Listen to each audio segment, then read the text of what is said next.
বর্তমান সরকারের ৬ মাস পূর্তিতে দেশের পররাষ্ট্রনীতিতে এসেছে বড় পরিবর্তন।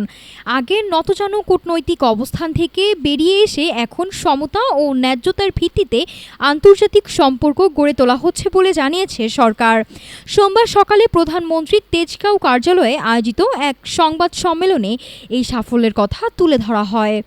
বিএনপি সরকারের দায়িত্ব গ্রহণের ১৮০ দিন উপলক্ষে গণমাধ্যমের মুখোমুখি হন প্রধানমন্ত্রীর উপদেষ্টা ও কার্যালয়ের মুখপাত্র মাহদি আমিন। তিনি স্পষ্ট জানিয়ে দেন, দেশের অভ্যন্তরীণ বিষয়ে এখন আর কোনো বহিরাগত শক্তির হস্তক্ষেপের সুযোগ নেই। বিগত ৬ মাসে দীর্ঘদিনের দাসত্বমূলক কূটনৈতিক ব্যবস্থার অবসান ঘটে তৈরি হয়েছে আত্মমর্যাদাশীল পররাষ্ট্রনীতি।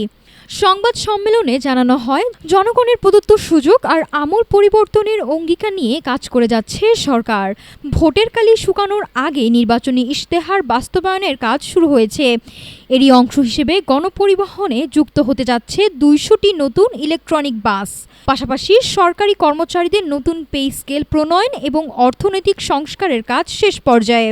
মাহদি আমিন জানান, বিদেশি বিনিয়োগ আকৃষ্ট করতে গ্রহণ করা হয়েছে বিশেষ নীতিমালা। ১৬ বছরের শাসনের ধ্বংসস্তূপ থেকে দেশকে গড়ে তুলতে রাজনৈতিক হয়রানিমুক্ত পুলিশ ও আধুনিক প্রশাসন গড়ে তোলার পাশাপাশি নিশ্চিত করা হয়েছে নাগরিকদের বাক স্বাধীনতা ও মানবাধিকার।